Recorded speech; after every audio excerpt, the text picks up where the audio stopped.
Rusia Occidental, 1943. Los vastos ejércitos de Alemania y Rusia se enfrentan en la mayor y más devastadora batalla de blindados de la historia. La tierra temblaba. Era como si nos sacudiese un gran terremoto.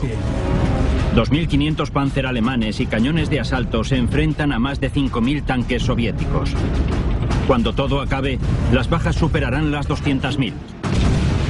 Los artilleros me dijeron más tarde que solo vieron muros grises.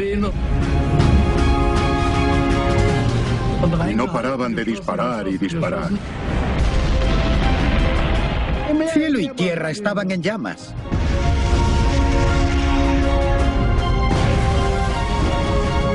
Esta es la sangrienta batalla de Kursk. Tanques sobre tanques. Soldados sobre soldados. Era el Armagedón.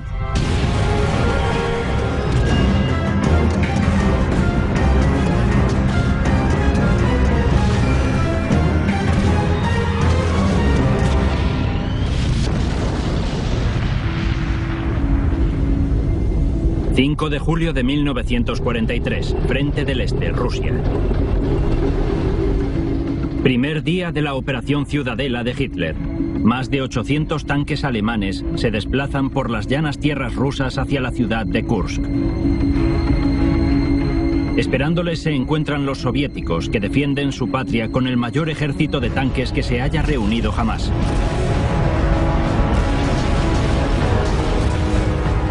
Se trata del último intento de Hitler de darle un giro a la guerra en el Frente del Este. Una guerra que durante los últimos meses se ha torcido en gran medida para los alemanes.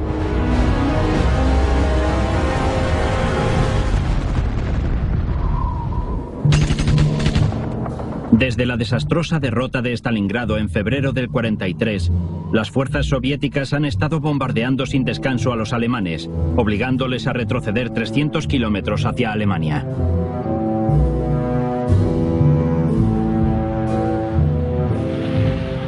A finales del invierno, el ejército alemán del Frente del Este es vapuleado y se encuentra al borde de la destrucción.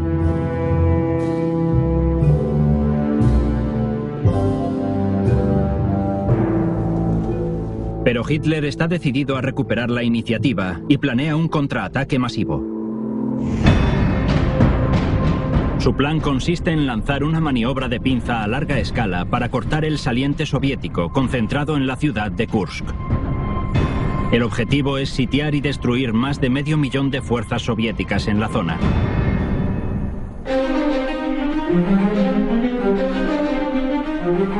El campo de batalla es extenso, 200 kilómetros de largo y 150 hacia el interior. La mayor parte son abruptas tierras de cultivo.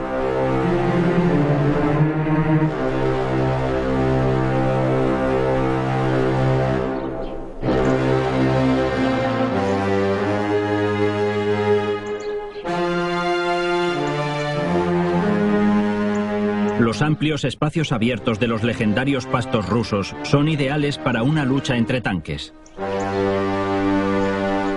Es un objetivo temible, y durante la primavera y el comienzo del verano, los alemanes acumularon 2 ejércitos enteros, 780.000 hombres, cerca de 10.000 cañones y 2.500 tanques. Una inmensa fuerza que hará temblar los cimientos de Rusia. Pero esta concentración no pasará inadvertida, y mientras los alemanes se preparan para la Operación Ciudadela, los soviéticos hacen lo propio. El enemigo empieza a reunir todas sus fuerzas. Quiere vengarse por la derrota en Stalingrado. Así que los comandantes deciden resarcirse en primavera y reagruparnos para prepararnos para la defensa. Tanto si atacábamos como si nos defendíamos, había que desgastar al enemigo.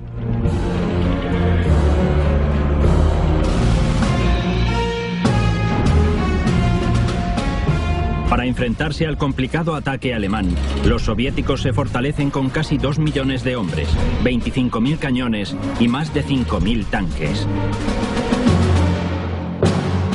Empiezan a abrirse paso a través del saliente de Kursk.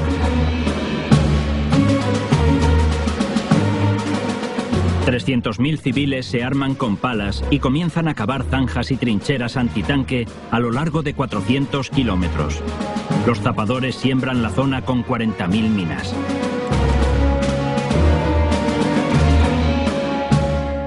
Contábamos con cañones antitanque y eran impresionantes. Y, por supuesto, tanques. La columna vertebral de los cuerpos blindados soviéticos es el tanque medio T-34.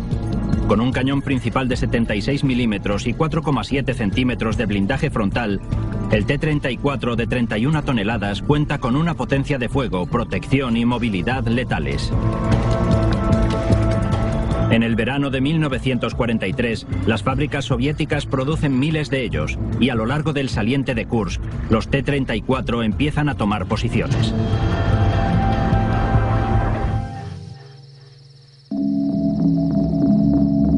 ...5 de julio de 1943. Después de 3 meses de preparación, los alemanes ya están listos para el ataque. Una hora antes del comienzo de la Operación Ciudadela, artilleros soviéticos desatan un ataque masivo sobre las posiciones alemanas.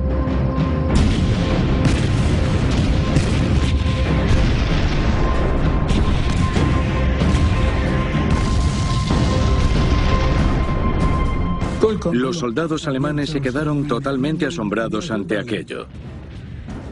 Ellos no se esperaban semejante potencia de fuego por parte de los rusos.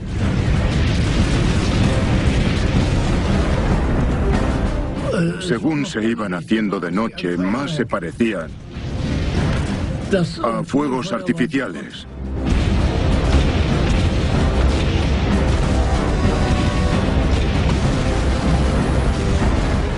Pero algo tuvo que pasar porque a los rusos les fue imposible calcular el tiempo del ataque.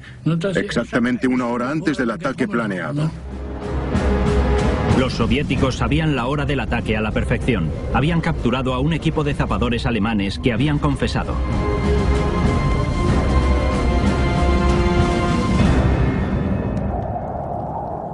La cortina de fuego siembra el caos entre las líneas alemanas y retrasa el lanzamiento de la Operación Ciudadela, pero solo durante 1 hora. Poco después del amanecer, los alemanes atacan.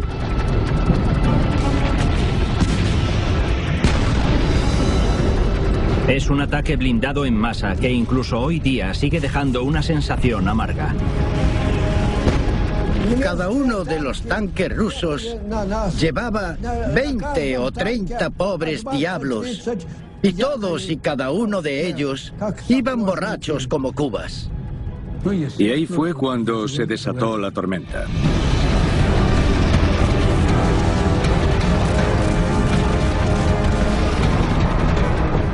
Cielo y tierra estaban en llamas. Tanques sobre tanques. Soldados sobre soldados. Era el Armagedón.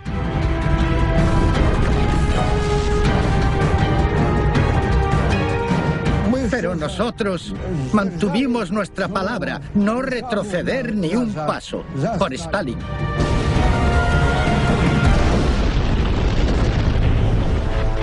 Hacia el final del día, los alemanes solo se habían adentrado discretamente en la amplia red de defensa soviética a lo largo del saliente de Kursk. Al sur, el cuarto ejército Panzer alemán ha avanzado tan solo 15 kilómetros, mientras que en el norte el noveno ejército lo lleva mucho peor. Los 10 kilómetros avanzados les han costado docenas de tanques y más de 1000 hombres. Hasta el momento la Operación Ciudadela no va a ningún lado, y las fuerzas soviéticas que se encuentran en la parte norte del saliente de Kursk se preparan para el contraataque.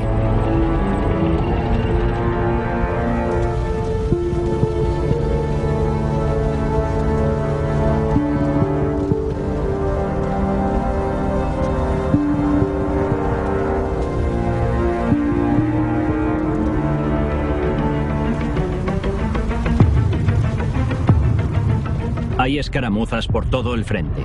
En uno de los enfrentamientos, más de 100 T-34 y los más ligeros T-70, pertenecientes al 16º Cuerpo Blindado Soviético, se enzarzan cara a cara con la 2ª División Panzer alemana. Los Panzer se aproximan en forma de V, con los tanques más grandes en cabeza. Y frente a nosotros contamos hasta 17 tanques Tigre.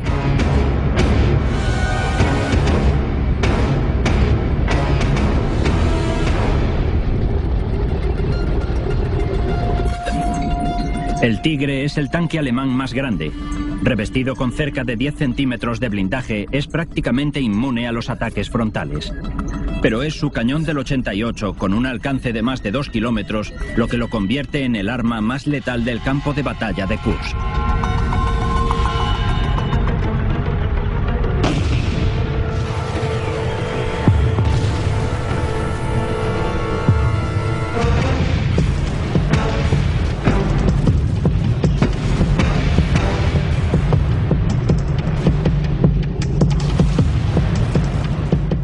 Y comenzó la terrible y épica batalla. La mitad de nuestros tanques eran ligeros. Funcionaban con gasolina, así que podían arder como nada. Iván Sagin se encuentra en un tanque T-34. En medio de la confusión sale de los matorrales y se pone a tiro de 2 tanques Tigre alemanes. Dispara 2 veces, pero los proyectiles rebotan.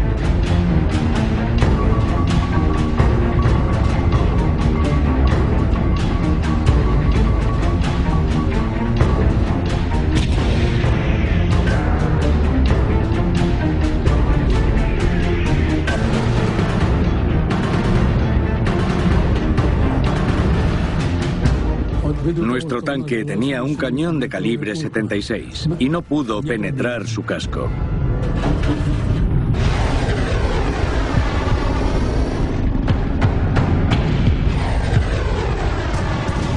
Lo salvan los cañones antitanque soviéticos, pero los alemanes se siguen acercando.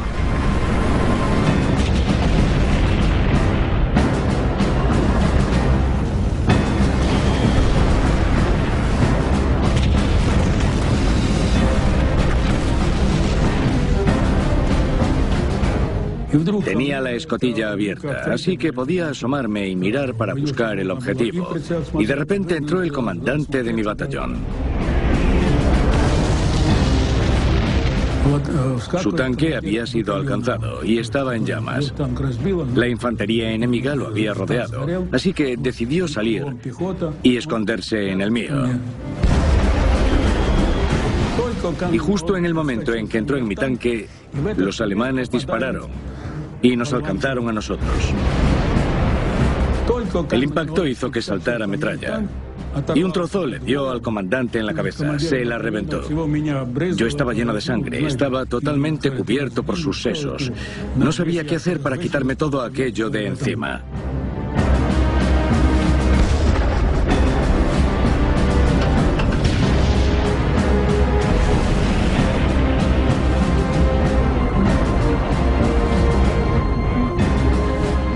Y así fue el infierno que vivimos el 6 de julio. En menos de 2 días de batalla, miles de hombres perecen en ambos bandos y los restos de cientos de tanques arden en los campos de Kursk. Es solo el comienzo. Los alemanes se preparan para realizar un nuevo ataque. El objetivo, el pequeño pueblo de Poniri, una tranquila parada antes de lo que se convertirá en el centro de una de las batallas más sangrientas de la Segunda Guerra Mundial.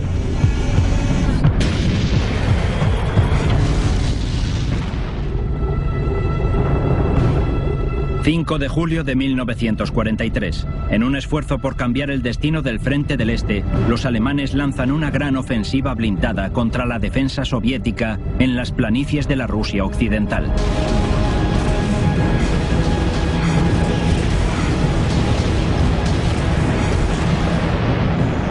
El objetivo de la Operación Ciudadela es sitiar y destruir las fuerzas soviéticas que se encuentran alrededor de la ciudad industrial de Kursk.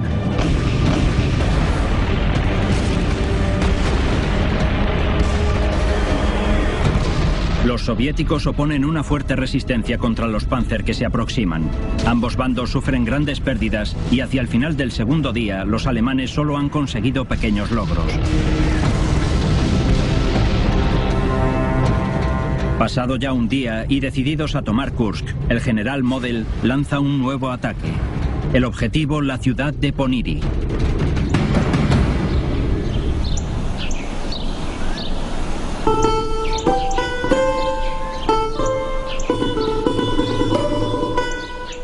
Poniry se encuentra justo entre Orel y Kursk, lo que la convierte en un punto céntrico y de distribución para las granjas de la zona.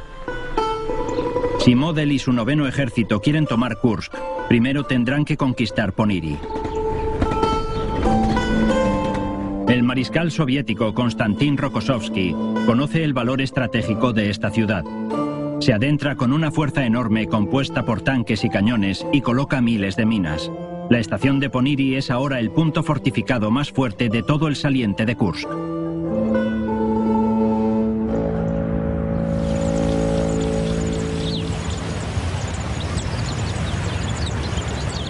En estos campos con el bosque de fondo, los tanques alemanes avanzaban hacia nosotros, hacia donde nos encontramos ahora. Detrás de ellos, la infantería marchaba contra los soldados que estaban aquí sentados en estas trincheras.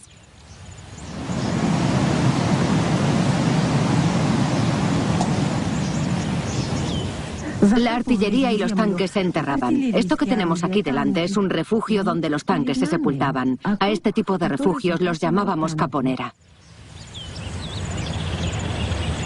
La víspera de la batalla, hay cientos de refugios en Poniry. Están formados por 3 paredes y una entrada inclinada.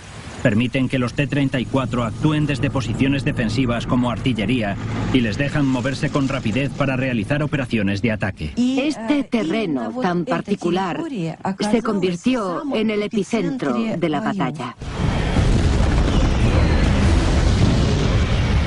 Los alemanes y los soviéticos se enzarzan en una despiadada batalla por el control de Poniry.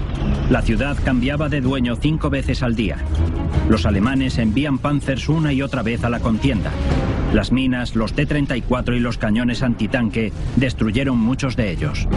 El 9 de julio, los alemanes atacan por el noreste del pueblo, amenazando las posiciones soviéticas en terreno elevado, designadas en los mapas como Colina 253.5. Nuestra división, la 177 Sturmgeschütz de armas de asalto, se unió a los demás el 9 de julio. Se suponía que teníamos que atacar una montaña que estaba ocupada por el enemigo. Utilizamos armas de asalto, infantería y una unidad de destructores Ferdinand recién salidos de fábrica. El Ferdinand era el nuevo cañón autopropulsado alemán, jamás visto antes en el campo de batalla. Es un monstruo de 65 toneladas, con un blindaje de 20 centímetros de grosor y 2 motores gemelos de 300 caballos que le permiten moverse a 30 km/h. Pero su característica más temible es el cañón del 88 de alta velocidad de 6 metros de longitud. Teníamos grandes esperanzas puestas en esos tanques. Con su cañón del 88 podía disparar a más de 3 kilómetros de distancia. El Ferdinand no podía efectuar el ascenso a la montaña. Pensamos que era la artillería la que los había alcanzado, pero después de que cayeran uno detrás de otro, supusimos que era por culpa de los motores que se habían recalentado y habían explotado. Todas las tripulaciones salieron y escaparon, y una vez más, dependíamos de las armas de asalto. El cañón de asalto alemán más fabricado es el Sturmgeschütz, o Stug. Construido sobre el chasis de un Panzer III, el Stug sin torreta está armado con un cañón de alta velocidad del 75 y es el cazacarros alemán más eficaz.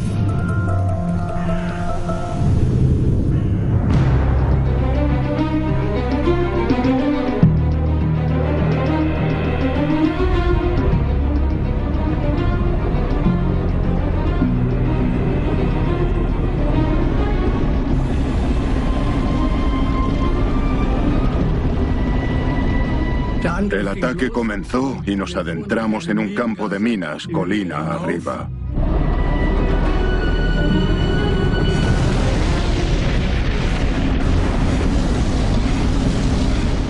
La artillería rusa nos atacaba con dureza constantemente a lo largo de todo el camino. Nuestro comandante se puso de pie en la escotilla para indicarnos que teníamos que dispersarnos. Y entonces lo alcanzaron y murió al instante.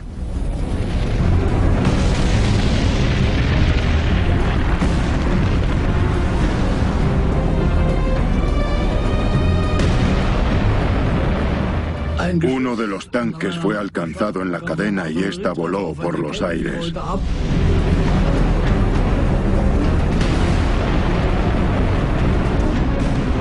Aunque perdieron más de la mitad de los Stuks, el avance alemán atraviesa la primera línea de defensa de Rokossovski.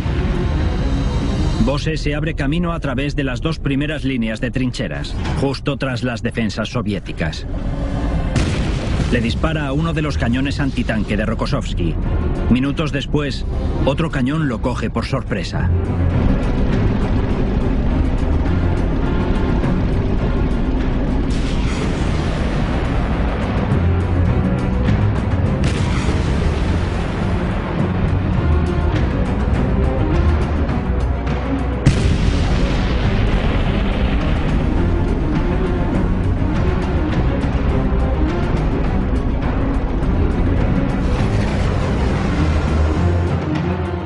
No pudimos reaccionar tan rápido. Lo único que me dio tiempo a decirle al conductor fue acelera.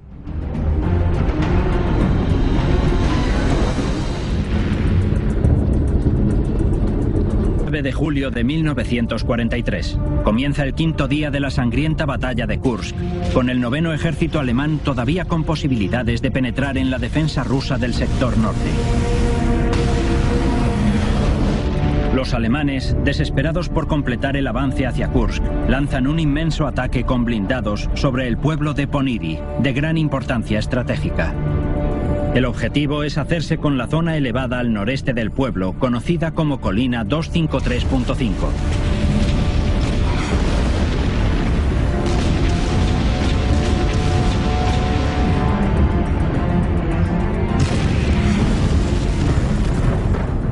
Nos abrimos camino a través de la primera línea de trincheras y cuando alcanzamos la segunda, los rusos se retiraron. Un poco más tarde, había otro cañón antitanque. No pudimos reaccionar tan rápido. Lo único que me dio tiempo a decirle al conductor fue acelera.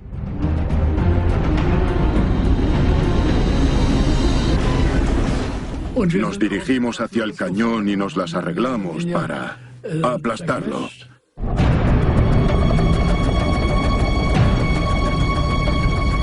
Bosse se cruza en el camino de un T-34.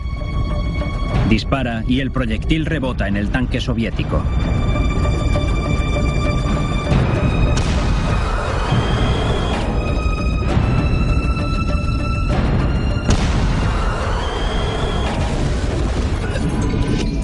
El blindaje frontal de 48 milímetros de un T-34 tiene una inclinación de 60 grados, lo que le permite desviar los proyectiles que lo alcanzan y le otorga el equivalente a casi 75 milímetros de protección frontal.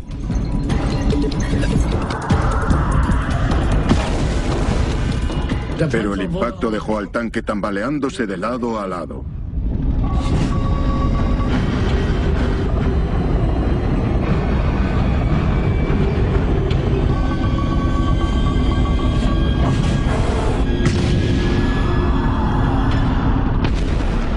Nuestros proyectiles tenían la capacidad de atravesar el blindaje. Solo explotaban poco después de penetrar en el casco de acero del tanque, por lo tanto, tras el impacto, su destrucción y la destrucción de la tripulación estaba garantizada.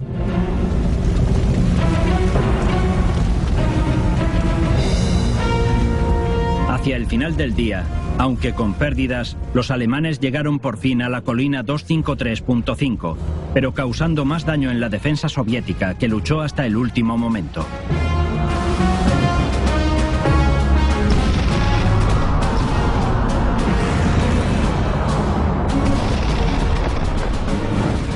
Los soviéticos reciben órdenes del propio Stalin. No os retiréis bajo ningún concepto.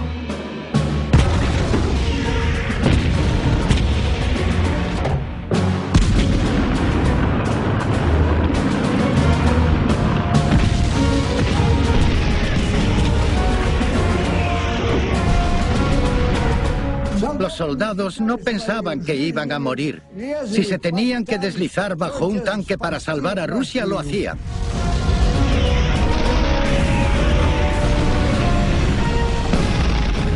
La estrategia de los tanques rusos se basaba, por decirlo de alguna manera, en la tozudez.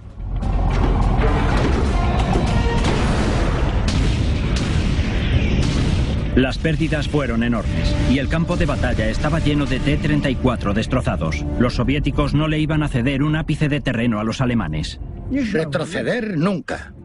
Esas eran las órdenes.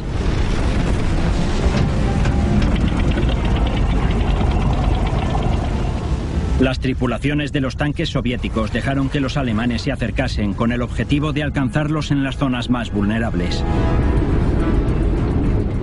Y eso es precisamente lo que hizo el comandante de tanque Iván Sagin.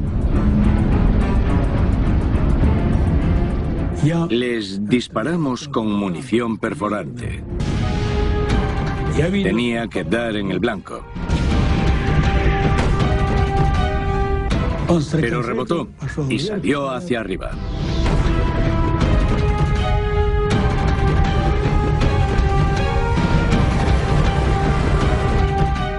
En aquel momento un tanque enemigo venía a por mí. Me disparó, pero por suerte no me alcanzó. Me las arreglé para esconderme entre unos matorrales que había cerca. Si no lo hacía, estaba acabado.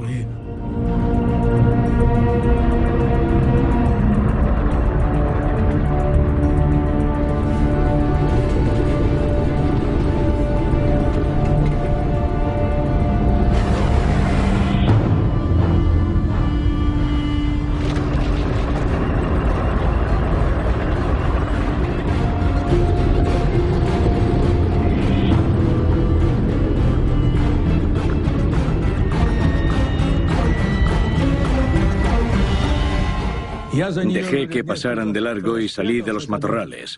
Paré al lado de un camión en llamas y esperé a que estuvieran a tiro. Luego le disparé a un tanque y le di en la parte lateral del casco. Se incendió y toda la tripulación salió volando por los aires.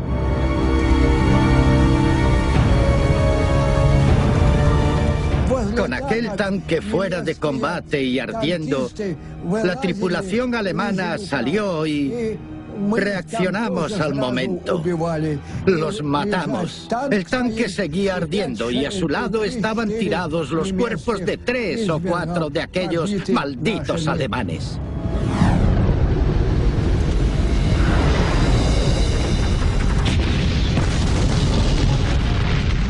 Después de casi una semana de intensa batalla, los alemanes están exhaustos y abatidos, al fracasar en la conquista de Poniri. Pero han causado grandes pérdidas en el bando soviético, que parece que cuenta con infinitas reservas de hombres y tanques. Los tanques avanzaban unos contra otros disparando. Los artilleros me dijeron más tarde que solo vieron muros grises y que no paraban de disparar y disparar.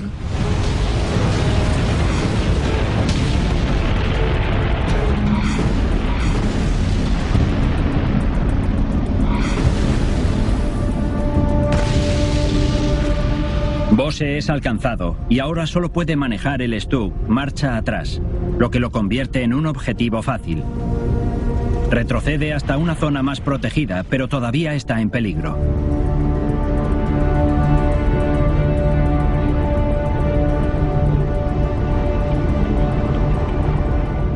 Cuando estábamos allí parados, un T-34 vino hacia nosotros a toda velocidad.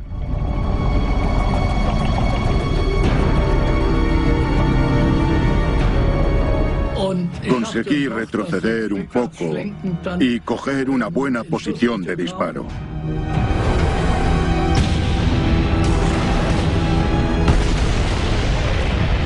Entonces le disparé y al momento el tanque empezó a arder.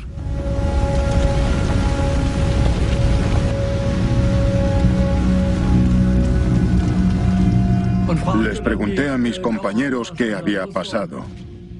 Y me dijeron que los tanques rusos habían conseguido pasar a través de nuestras líneas, hasta nuestra retaguardia, hasta nuestra zona de abastecimiento y de reserva de tropas. Ahora estábamos todos mezclados.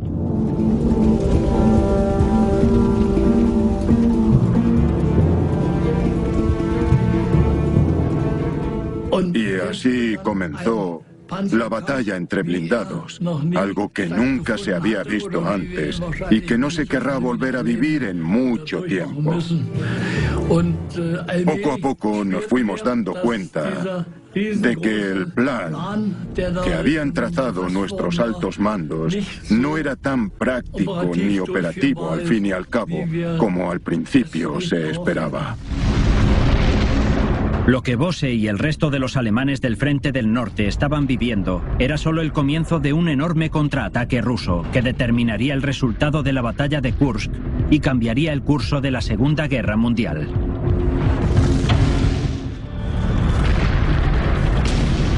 ...12 de julio de 1943.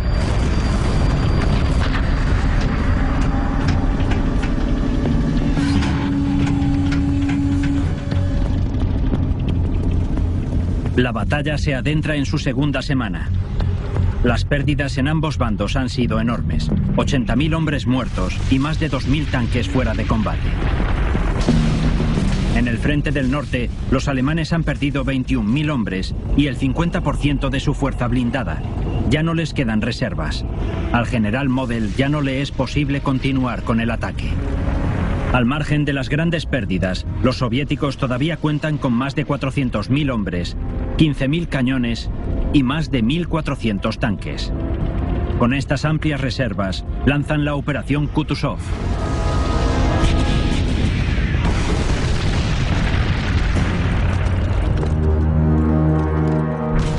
Entonces nos llegaron muchos refuerzos. Todas aquellas unidades que realmente estaban bajas de forma y habían perdido muchos efectivos y equipamiento fueron relevadas.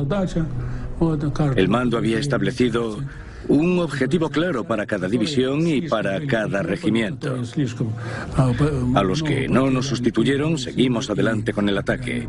No podíamos parar, había que seguir avanzando. Y ahí fue cuando el enemigo sufrió grandes pérdidas y nosotros comenzamos una nueva operación. Avanzábamos contra los alemanes con fuerza y decisión, porque contábamos con numerosos refuerzos y además teníamos mucha motivación. La Operación Kutuzov comienza el 12 de julio. El objetivo es penetrar a través del amplio flanco sin defender del 9º Ejército de Model.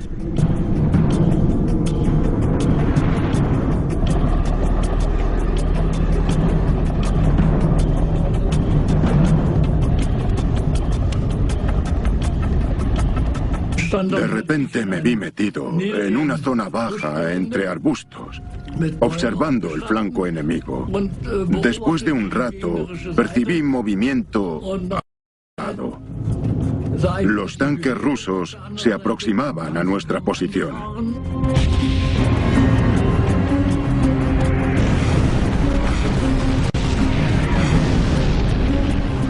Entonces escuchamos un extraño ruido sobre nosotros.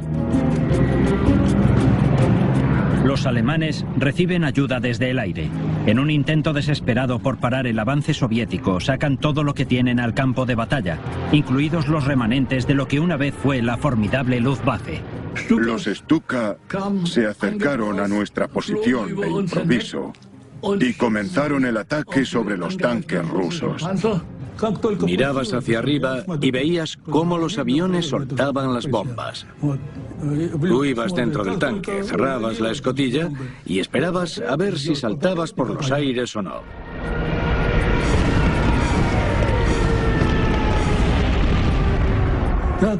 Cuando salías del tanque, normalmente teníamos reservas dentro, algo a mayores, algo de armamento y munición por si acaso, pero no había nada, no quedaba nada. Como dicen ellos, desplumados como las gallinas. Las bombas impactaban en los tanques.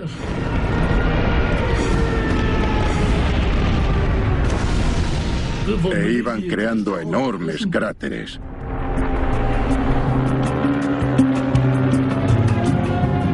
Los tanques que caían dentro de uno de esos cráteres ya no podían salir de allí.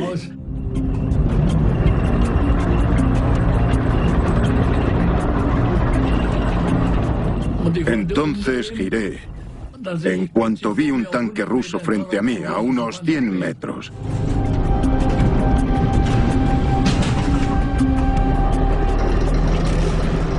Empecé a retroceder y de repente nos quedamos parados.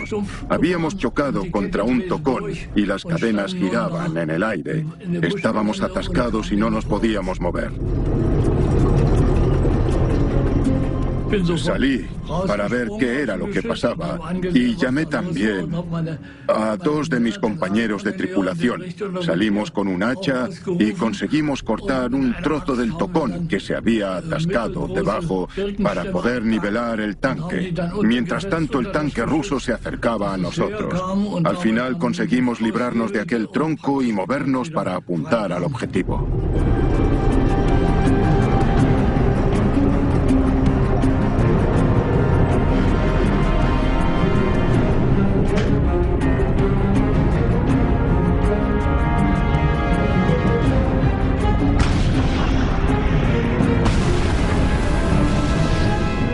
Justo después disparé y explotó.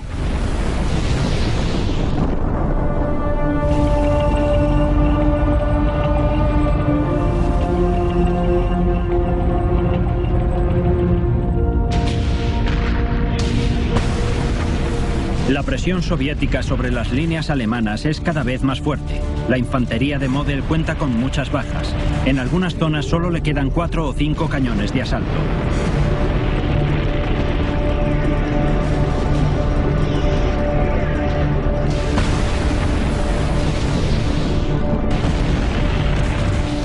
Esto hace que los alemanes no puedan establecer nuevas posiciones defensivas.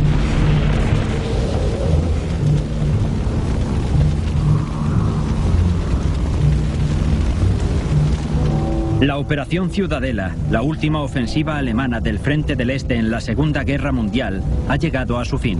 La batalla de Kursk termina el 14 de julio. Pero la lucha continúa. Ahora la ofensiva es soviética. Dan comienzo a una despiadada persecución y destrucción de las fuerzas alemanas que continuará hasta llegar a Berlín.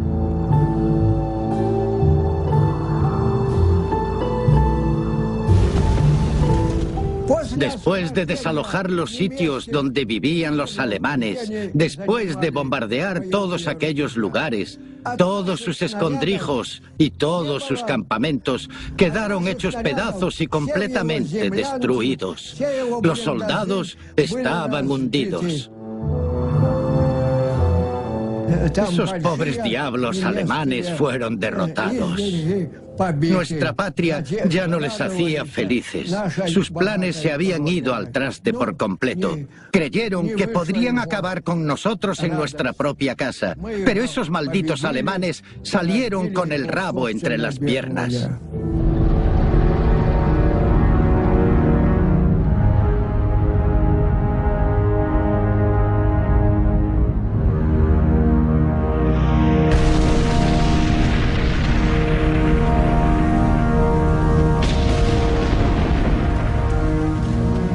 En 8 días de lucha, alrededor de 200.000 hombres murieron o resultaron heridos y cerca de 3.000 tanques quedaron fuera de combate. Los campos de batalla estaban repletos de muertos y de restos de tanques alemanes y rusos.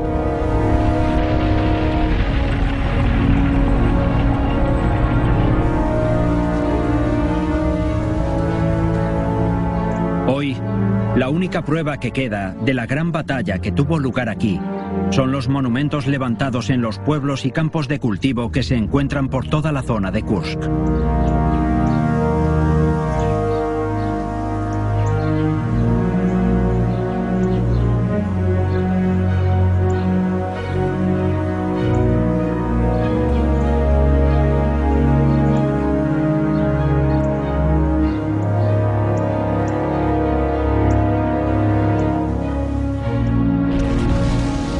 Los costes reales de la batalla no se pueden contabilizar teniendo solamente en cuenta a los soldados y a los tanques, ya que el precio de la guerra en el frente del Este lo han pagado cada hombre, mujer y niño.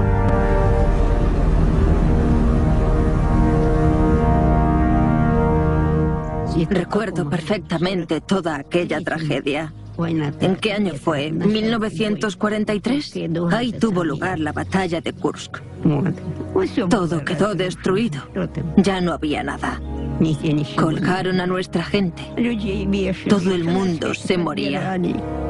¿Qué podemos decir? Todo el campo, toda la zona estaba llena de cadáveres de los soldados. Estaba todo destrozado.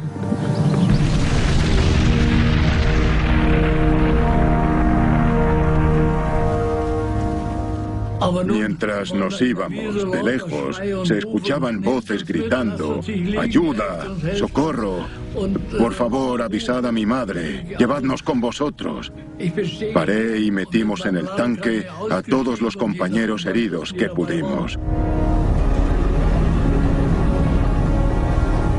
Tuve que ver cosas terribles.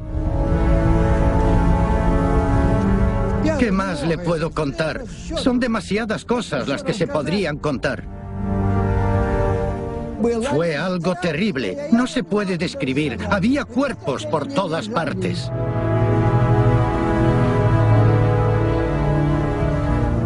Pero gracias a nuestro espíritu pudimos defender nuestra tierra.